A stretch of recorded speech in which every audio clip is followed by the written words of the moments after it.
Hello everyone, मैं हूं संदीप और आप देख रहे हैं डिफेक्टो क्लासेस। प्यारे बच्चों, प्रीवियस क्लास में हम क्वेश्चन नंबर 1, 2, 3 कर चुके थे। तो आगे देखिए exercise 7.4 NCERT math class 9th, यानी कि क्वेश्चन नंबर 4 है जो वो है A B and C D are smallest and the longest side of a quadrilateral A B C D. यानी कि जो क्वाड्रिलेटरल आपको दिखाई दे रहा है, इसकी जो स्मॉलेस्ट साइड है वो ए बी है और जो लॉन्गेस्ट साइड है वो सी डी है। सो दैट जो एंगल ए है वो ग्रेटर होगा एंगल सी से एंड एंगल बी है वो ग्रेटर होगा एंगल डी से। तो ये हमें शो करना है। तो इसके लिए देखिए प्यारे बच्चों, एंगल ए को सी से ग्रेटर शो करने के लिए हम ए और सी को ज्वाइन कर लेते हैं। ए और सी को ज्वाइन कर लेते हैं, यानी कि इस डायगोनल को हमने क्या कर लिया, ज्वाइन कर लिया। तो सबसे पहले आप क्या लिखेंगे सॉल्यूशन में, सॉल्यूशन आपने लिखना है join the point A and point C, दोनों को आपने क्या करना है, मिला देना है। अब दोनों को मिलाने के बाद आपने ये जो एंगल्स बने हैं इनकी नेमिंग रख देनी है कुछ ना कुछ। जैसे ये एंगल 1 हो गया, ये वाला एंगल 2 हो गया, ये वाला एंगल मैंने लेट सपोज 3 लिया है, ये वाला एंगल हमने ले लिया 4। इस तरीके से, यानी कि ताकि जो नेमिंग है वो ईजिली हो, यानी कि ये ना लिखना पड़े कि डी ए सी ऐसा कुछ। तो इसलिए हमने इनको क्या लिख लिया, 1 2 3 4 लिख लिया अभी। उसके बाद देखिए इन ट्रायंगल, कौन सी ट्रायंगल की बात कर रहे हैं, in triangle A B C, A B C. अब देखिए ए बी है जो वो आपको स्मॉलेस्ट गिवन है, सी डी है जो वो लॉन्गेस्ट गिवन है इस क्वाड्रिलेटरल में। अब ए बी सी की जब हम बात करेंगे तो इस तरीके से देखिए इन ट्रायंगल ए बी सी, जो ये ए बी है ये तो हर एक साइड से क्या है, छोटी है। तो मैं ये लिख सकता हूँ कि ए बी है जो वो लेस देन होगी बी सी से। ठीक है, ए बी है जो वो लेस देन होगी बी सी से, ये आपको गिवन है। ठीक है, ये आप गिवन में लिखेंगे। उसके बाद देखिए अगर ए बी लेस देन है बी सी से, तो जो ये ए बी का अपोजिट एंगल है एंगल 4, ए बी का जो अपोजिट एंगल है एंगल 4, ये भी क्या होगा, लेस देन होगा। यानी कि ए बी का अपोजिट एंगल आया एंगल 4, बी सी जो ग्रेटर है उसका अपोजिट आया एंगल 1, वो लेस देन होगा एंगल 1 से। यानी कि ए बी का अपोजिट बी सी का अपोजिट। अब ये हमने कहाँ से लिखा, बाय थ्योरम 7.6। यानी कि ऐसा हो सकता है कि जो शॉर्टर साइड है उसका जो अपोजिट एंगल है वो भी शॉर्टर होगा, जो ग्रेटर है उसका अपोजिट एंगल है वो ग्रेटर होगा। ये हमने इस ट्रायंगल एबीसी से लिया। उसके बाद देखिए इन ट्रायंगल जो नेक्स्ट ट्रायंगल है ए डी सी, यानी कि ये ऊपर वाली ट्रायंगल की बात करेंगे। अब देखिए जो सी डी है वो सबसे बड़ी साइड है, यानी कि लॉन्गेस्ट है। दिस मीन्स यहाँ से देखिए यहाँ हम लिखेंगे कि जो ए डी है, जो ए डी है वो लेस देन होगी सी डी से। क्या होगी, लेस देन होगी सी डी से। यानी कि जो ए डी है वो सी डी से तो क्या होगी, छोटी होगी। अब ये भी आपको ऑलरेडी गिवन है। गिवन क्यों है, क्योंकि सी डी सबसे बड़ी साइड है इस क्वाड्रिलेटरल की, तो इसको हर किसी से बड़ा लिखा जा सकता है। तो यहाँ से देखिए ए डी से ग्रेटर है सी डी, तो ए डी का जो अपोजिट एंगल है वो क्या है, 3। ए डी का जो अपोजिट एंगल है वो क्या है, 3। तो यहाँ से हमने लिखा एंगल 3, वो लेस देन होगा सी डी। ये जो सी डी है इस ट्रायंगल के अंदर ऊपर वाली ट्रायंगल में, सी डी का अपोजिट एंगल क्या है, ए, यानी कि ये वाला एंगल 2। तो यहाँ से मैं लिख सकता हूँ एंगल 2, यानी कि एंगल 3 लेस देन होगा एंगल 2 से। ये भी कहाँ से आया, बाय थ्योरम 7.6। इस तरीके से आप विद रीजन लिखेंगे। उसके बाद देखिए इसको हम इक्वेशन फर्स्ट एज्यूम कर लेते हैं, इसको इक्वेशन सेकेंड एज्यूम कर लेते हैं। उसके बाद देखिए एडिंग इक्वेशन 1 एंड इक्वेशन 2, जब दोनों को ऐड करते हैं तो प्यारे बच्चों यहाँ देखिए ये क्या है, लेस देन वाली साइड। तो लेस देन वाली साइड को ऐड करेंगे लेफ्ट साइड, यानी कि एंगल 4 प्लस एंगल 3। ये लेस देन होगा किस से, एंगल 1 प्लस एंगल 2 से। हो गया कि नहीं हो गया, तो लेफ्ट साइड ऐड की, लेफ्ट साइड तो छोटी है, राइट साइड बड़ी है, तो ये हो गया। अब एंगल 3 और एंगल 4 ये क्या है, एंगल 3 और एंगल 4 कंप्लीट एंगल क्या है, सी है। कंप्लीट एंगल सी लिखा जा सकता है इसको, 3 और 4 यानी कि सी के 2 पार्ट्स थे, तो इसको मैं लिख सकता हूँ एंगल सी वो लेस देन होगा 1 और 2 क्या है, एंगल ए से। ठीक है, एंगल सी हमने किसके लेस देन प्रूव कर दिया, एंगल ए से लेस देन प्रूव कर दिया बी। तो ये था हमारा फर्स्ट पार्ट। अब हमें प्रूव करना है कि जो बी है एंगल वो ग्रेटर होगा डी से। अब सिमिलरली हम ऐसे ही करते हैं कि यहाँ हम बी को डी पॉइंट से मिला लेते हैं, ठीक है, बी को डी पॉइंट से मिला लेते हैं। अब ये था आपका फर्स्ट पार्ट। अब बात करते हैं सेकंड पार्ट की। सेकंड पार्ट में हमने क्या किया, join the points B and D, यानी कि दोनों पॉइंट्स को हम मिला लेते हैं। उसके बाद देखिए इन ट्रायंगल ABD। अब ये ट्रायंगल लिखने से पहले अब ये 1 2 3 4 तो हमने एज्यूम कर लिए थे, इसको आप एज्यूम करो एंगल 5, आपको दिख रहा होगा। ये हमने एज्यूम किया एंगल 6, ये ऊपर वाला एज्यूम किया एंगल 7 और ये एज्यूम किया एंगल 8, यानी कि इन एंगल्स को नाम देना पड़ेगा ना इस तरीके से। तो यहाँ से देखिए in triangle ABD, ABD triangle में जो AB साइड है, जो AB साइड है वो लेस देन होगी AD साइड से। अब ये आपको ऑलरेडी गिवन है, मैं बार बार बोल रहा हूँ कि यानी कि जो AB है वो सबसे छोटी साइड है, तो हर किसी साइड से छोटा लिखा जा सकता है इन चारों में से।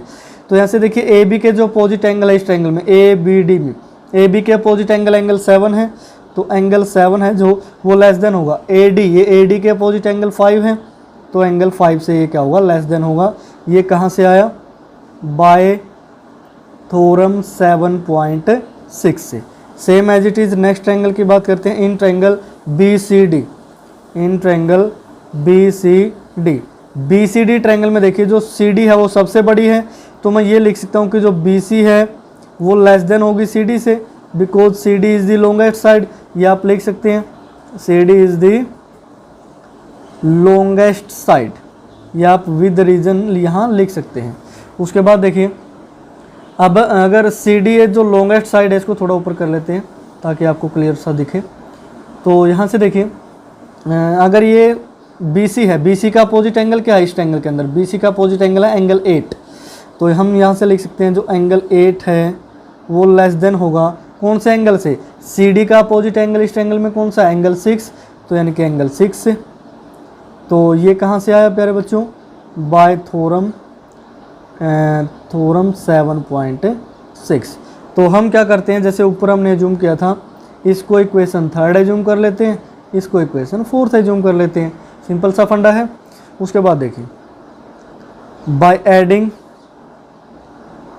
एडिंग इक्वेशन 3 एंड इक्वेशन 4, तो दोनों को हम ऐड कर दें। अब थोड़ा सा और ऊपर लेके जाएंगे इसको, अभी सिर्फ हमने सेकंड पार्ट पे फोकस रखना है। तो यहाँ से देखिए प्यारे बच्चों 3 है जो 7 और 5 है, ये 8 और 6 है, तो लेफ्ट साइड ऐड करोगे तो यहाँ से वैल्यू क्या आई, जो एंगल 7 है और प्लस एंगल 8 है वो लेस देन होगा एंगल 5 प्लस एंगल 6 से। अब 7 प्लस 8 कौन सा एंगल है, एंगल D है कि नहीं, और यहाँ देखिए 7 प्लस 8 एंगल कौन सा है, 6 है। तो यहाँ से देखिए एंगल 7 प्लस 8 को मैं नेक्स्ट स्टेप यहाँ लिख दे रहा हूँ, 7 प्लस 8 को क्या नाम दे सकता हूँ मैं, एंगल D, और वो लेस देन होगा ये 5 प्लस 6 को क्या नाम दे सकता हूँ, 5 प्लस C, यानी कि कंप्लीट एंगल B। तो देखिए यही प्रूव करना था कि जो D है वो छोटा होगा और जो B है बड़ा होगा, यानी कि आगे पीछे लिखा हो सकता है, इससे कोई इफेक्ट नहीं पड़ेगा। यहाँ से देखिए B है जो ग्रेटर प्रूव करना था एंगल D से, तो इस तरीके से आप इसे प्रूव करेंगे। तो यहाँ से आप लिख देंगे hence the result has proved, यानी कि रिजल्ट है जो वो प्रूव हो चुके हैं। इस तरीके से आप जो क्वेश्चन नंबर 4 है उसको कंप्लीट करेंगे। आप चाहें तो यहाँ से स्क्रीनशॉट भी ले सकते हैं इसके सॉल्यूशन का, और इजीली आप इसको अच्छी तरीके से समझ के करें। उसके बाद क्वेश्चन नंबर 5 देखिए, क्वेश्चन नंबर 5 है in the figure PR greater है PQ से। ये जो फिगर आपको दिखाई दे रहा है, जो PR साइड है वो PQ से ग्रेटर है, and PS bisect angle QPR, ये जो एंगल QPR है इसको ये PS बाइसेक्ट करती है, यानी कि दोनों एंगल क्या होंगे, इक्वल होंगे। प्रूव दैट, हमें प्रूव करना है कि जो एंगल PSR है वो ग्रेटर होगा एंगल PSQ से। तो प्यारे बच्चों इसको प्रूव करने के लिए सबसे पहले देखिए यहाँ सॉल्यूशन में लिखते हैं। सॉल्यूशन क्या कहते हैं, सॉल्यूशन में है पी एस बाइसेक्ट्स, ये बाइसेक्ट करती है किसको, एंगल क्यू पी आर को, ठीक है, ये आपको गिवन है भी। अगर ये क्यू पी आर को बाइसेक्ट करती है तो मैं यहाँ से लिख सकता हूँ क्यू पी एस, यानी कि ये वाला angle, angle Q P S equal to होगा आर पी एस के, तो यहाँ से हम लिखेंगे आर पी एस के भी, ठीक है। लेट अस सपोज ये हमारी क्या हो गई, फर्स्ट इक्वेशन हो गई। उसके बाद देखिए नेक्स्ट पे आते हैं। नेक्स्ट पे हमें गिवन है जो पी आर है वो ग्रेटर है पी क्यू से, ये आपको ऑलरेडी गिवन है भी, पी आर है ग्रेटर है पी क्यू से। अब ये कौन सी ट्रायंगल में है, in triangle P Q R, यहाँ से आप लिख सकते हैं in triangle P Q R.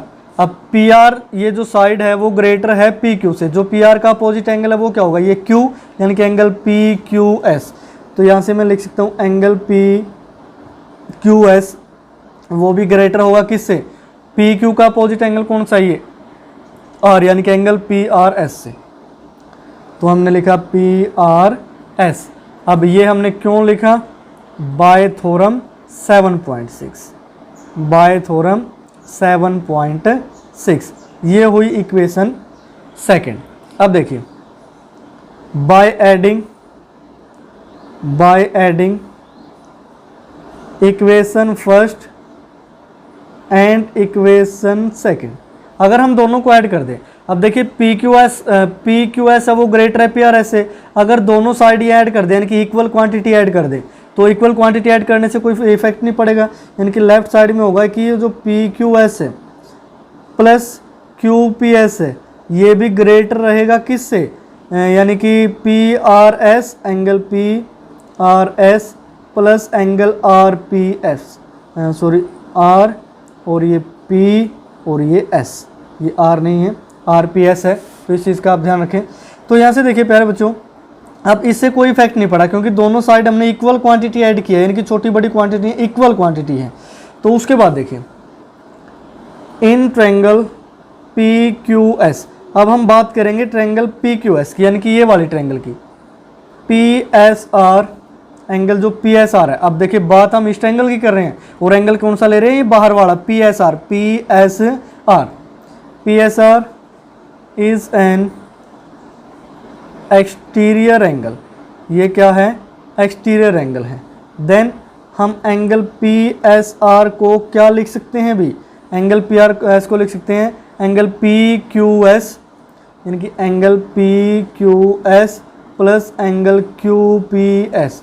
अब ये कहाँ से हुआ, इन दोनों का सम इस एक्सटीरियर एंगल के इक्वल होता है bye exterior angle theorem, bye exterior angle theorem, यानी कि अगर थ्योरम की पर्टिकुलर नेमिंग याद है तो वो आप लिख सकते हैं। यानी कि एक्सटीरियर एंगल थ्योरम क्या होती है कि एक एक्सटीरियर एंगल का जो सम है वो टू अपोजिट इंटीरियर एंगल के सम के इक्वल होता है। उसके बाद देखिए in triangle P S R, P S R triangle में देखिए ये पी एस आर ये वाली ट्रायंगल, इसमें जो पी एस क्यू है ये एक्सटीरियर एंगल है, angle P S Q is an exterior angle, ये क्या हो गया, एक्सटीरियर एंगल हो गया भाई। अब जो पी एस क्यू है तो उसकी वैल्यू क्या होगी, पी एस क्यू की, यानी कि sum of two opposite interior angle के, तो पी एस क्यू ये है तो sum of two opposite angle क्या हुआ, पी आर एस और आर पी एस, इस तरीके से, यानी कि angle P R S plus angle P R S तो हो गया ना, तो आर पी एस। तो इस तरीके से ये भी कहाँ से हुआ भाई, बाय एक्सटीरियर एंगल थ्योरम, यहाँ आप लिखेंगे बाय एक्सटीरियर एंगल थ्योरम, इस तरीके से, यानी कि हर एक का रीजन लिखें। अब यहाँ से देखिए इसको आप थर्ड एज्यूम कर लीजिए, इसको आप फोर्थ एज्यूम कर लीजिए और इसको आप इक्वेशन हैज एज्यूम कर लीजिए, ठीक है। अब देखिए इक्वेशन हैज क्या कहती है कि जो पी क्यू एस है और प्लस क्यू पी एस है वो ग्रेटर है, यानी कि P Q S plus Q P S की जगह मैं क्या लिख सकता हूँ, पी सी आर। तो हम यहाँ लिखेंगे from equation third comma equation fourth and equation has, यानी कि कुछ भी आप इसे एज्यूम कर सकते हैं। तो यहाँ से जो P Q S plus Q P S की वैल्यू है वो किसके इक्वल है, पी एस आर के। तो मैं यहाँ क्या लिख सकता हूँ, एंगल पी एस आर। अब वो ग्रेटर होगा किससे, P R S plus are P S, P R S plus are P S वो किसके इक्वल है, पी एस क्यू के। तो हम यहाँ क्या लिखेंगे, एंगल पी एस क्यू, यानी कि ये जो पेयर है वो ग्रेटर था इस पे वाले पेयर से। इस पेयर का नाम हमने क्या दे दिया, पी एस आर, और इसका क्या दे दिया, पी एस क्यू। तो ध्यान से देखिए, जो हमें प्रूव करना था वो भी क्या था कि जो एंगल पी एस आर है वो ग्रेटर होगा पी एस क्यू से। तो लास्ट में आपने क्या लिख देना, हैंस द रिजल्ट, जो रिजल्ट हमें प्रूव करना था हैज़ प्रूव्ड, यानी कि वो प्रूव हो चुका है। तो इस तरीके से आप क्वेश्चन नंबर 5 को इजीली सोल्व करेंगे। और आप चाहें तो इसका स्क्रीनशॉट भी ले सकते हैं ताकि इजीली आपको हर एक चीज़ें समझ में आए, वीडियो के बाद में भी आप देख सकें। उसके बाद देखिए प्यारे बच्चों, लास्ट क्वेश्चन रहता है आपके एक्सरसाइज का क्वेश्चन नंबर 6। ये जो क्वेश्चन नंबर 6 है हम ऑलरेडी कर चुके हैं, लेकिन मैं फिर भी आपको बताता हूँ। So that the line segments drawn from A given point, अगर एक गिवन पॉइंट से दो लाइन सेगमेंट ड्रॉ किया जाए, नोट ऑन इट, और उसके ऊपर ही नहीं, the perpendicular line segment is the shortest, जो परपेंडिकुलर लाइन सेगमेंट होता है वो छोटा रहता है। तो यहाँ से देखिए, अब डायग्राम इसका कुछ ऐसे बनेगा कि हम एक लाइन सेगमेंट ड्रॉ कर लेते हैं। लाइन सेगमेंट ड्रॉ किया, अब यहाँ पे लेट सपोज P कोई पॉइंट है, हमने क्या पॉइंट ले लिया, P। अब P से हमें दो लाइन सेगमेंट ड्रॉ करनी है इस तरीके से, यानी कि आप ये ड्रॉ करोगे तो ये थोड़ा टेढ़ा जा रहा है, तो लेकिन इस तरीके से कि ये क्या हो, परपेंडिकुलर, और एक यहाँ से P से आप इस पॉइंट को मिला दोगे। तो आप कुछ भी नाम दे सकते हैं, लेट सपोज ये Q हो गया, लेट सपोज ये R हो गया। अब ये बोल रहा है कि अगर किसी भी एक पर्टिकुलर पॉइंट से लाइन सेगमेंट ड्रॉ किए जाए, तो ये जो परपेंडिकुलर वाला लाइन सेगमेंट होता है, यानी कि ये जो QR और PR है, वो हमेशा छोटा होता है अदर लाइन सेगमेंट से, अदर लाइन सेगमेंट से। यानी कि अगर इस तरीके से भी हम कहीं पे भी कुछ भी ड्रॉ करें तो हमेशा परपेंडिकुलर लाइन सेगमेंट ही छोटा रहेगा बाकी अदर से, अगर किसी पॉइंट से किसी लाइन पे ऐसे अदर लाइन सेगमेंट ड्रॉ किए जाए। तो यहाँ से देखिए प्यारे बच्चों, जो आप गिवन में लिखोगे, गिवन है वो क्या है कि जो PR है वो परपेंडिकुलर है लाइन QR पे, PR है जो वो परपेंडिकुलर लाइन QR पे। और जो आपने प्रूव करना है प्यारे बच्चों, जो आप प्रूव करोगे वो क्या करोगे कि जो PR है, PR यानी इनको शॉर्टेस्ट दिखाना है ना परपेंडिकुलर लाइन सेगमेंट को, तो जो PR है वो भी PQ से छोटा होगा, एंड और जो QR है वो भी PQ से छोटा होगा। अब प्यारे बच्चों ध्यान से देखिए, हमने क्वेश्चन नंबर फर्स्ट किया था, फर्स्ट में क्या था कि prove that in A right angle triangle hypotenuse is the greatest side. इसको हमने क्या प्रूव किया था, सबसे बड़ी साइड। अगर ये सबसे बड़ी होगी तो ये दो तो क्या होगी, अपने आप छोटी होगी ना। तो यही हमें प्रूव करना है कि जो परपेंडिकुलर लाइन सेगमेंट है वो क्या होगा, शॉर्टेस्ट होगा, बड़ी कोई और ही होगी, यानी कि हाइपोटेन्यूज होगी, इस तरीके से। तो इसमें आप एज इट इज, जैसे क्वेश्चन नंबर फर्स्ट मैंने आपको सोल्व किया था, मैं आपको दिखाता हूँ यहाँ पे। तो ये देखिए आपका जो क्वेश्चन नंबर फर्स्ट था, हमने शो किया था कि so that the longest side in A right angle triangle hypotenuse is the longest side. Hypotenuse क्या थी, लॉन्गेस्ट साइड। हमने क्या किया था, एंगल B रखा था, यहाँ तीनों का सम 180 था। तो उसके बाद हमने प्रूव कर दिया था यहाँ कि जो एंगल B है वो तो 90 है, और A और C है जो वो क्या है, 90 से नीचे है, इनके दोनों छोटे होंगे। तो इस तरीके से आप क्वेश्चन नंबर फर्स्ट को एज इट इज लिख सकते हैं, या फिर थोड़ा बहुत अगर चेंज करके आप लिखना चाहें तो कुछ अलग स्टेप कर सकते हैं। देखिए यहाँ तक तो आपको सेम करना होगा, यहाँ तक तो ठीक है, यहाँ तक। उसके बाद लिखेंगे then we can say that opposite side of the angle B is the longest side of ABC। अब यहाँ तक अगर आपने सेम कर दिया कि जो एंगल B के अपोजिट साइड है, इनकी हाइपोटेन्यूज है वो सबसे बड़ी होगी, तो आपने के लास्ट में क्या लाइन लिख देनी है। अगर हाइपोटेन्यूज आपने सबसे बड़ी दिखा दी, दिस मीन्स आइए अब नीचे चलते हैं, हाइपोटेन्यूज सबसे बड़ी है तो दिस मीन्स हम क्या लिख सकते हैं कि जो PQ है वो सॉरी ये तो गलत हो गया, PQ है वो ग्रेटर होगी PR से, और जो PQ है वो ग्रेटर होगी QR से भी। और यही रिजल्ट आपने प्रूव करना है। यानी कि जिसको क्वेश्चन नंबर फर्स्ट है जो अच्छी तरीके से समझ में आ चुका है, उसके लिए सिक्स्थ बिल्कुल आसान हो गया। यानी कि वही एज इट इज लिखना है, बस लास्ट में दो रिजल्ट और लिखने हैं आपने। वहाँ क्या लिखा था, hence the hypotenuse is the greatest side, और यहाँ आप क्या लिखेंगे, ये वाला रिजल्ट कि दोनों परपेंडिकुलर लाइन सेगमेंट है जो वो लेस देन होगी अदर साइड से, ये हमें प्रूव करना है।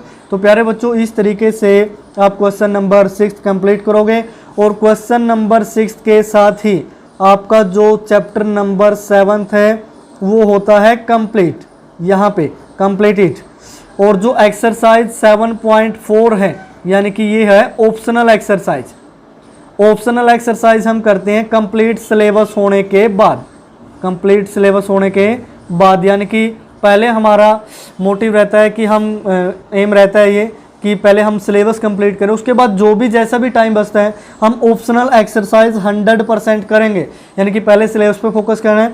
आप देख पा रहे हैं कि जो ऑप्शनल एक्सरसाइज है उसके नीचे लिखा होता है पेज पे, this optional this exercise are not from examination point of view, यानी कि एग्जामिनेशन के पॉइंट ऑफ व्यू से नहीं होती, लेकिन फिर भी हम नॉलेज के लिए पढ़ते हैं। हर एक बार यही नहीं होता कि हमें नंबर्स के पीछे भागना है कि बस नंबर आ जाए, नंबर आ जाए। अब भैया नॉलेज होगी तो नंबर तो अपने आप ही आ जाएंगे, तो आपको भी पता है।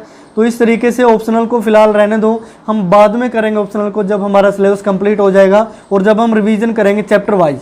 तो जिस चैप्टर की भी जैसे 7 चैप्टर की रिवीजन होगी तो पहले ऑप्शनल एक्सरसाइज करवाई जाएगी, उसके बाद उसकी रिवीजन होगी। तो इस तरीके से आप जो चैप्टर नंबर 7 है वो कंप्लीट करें।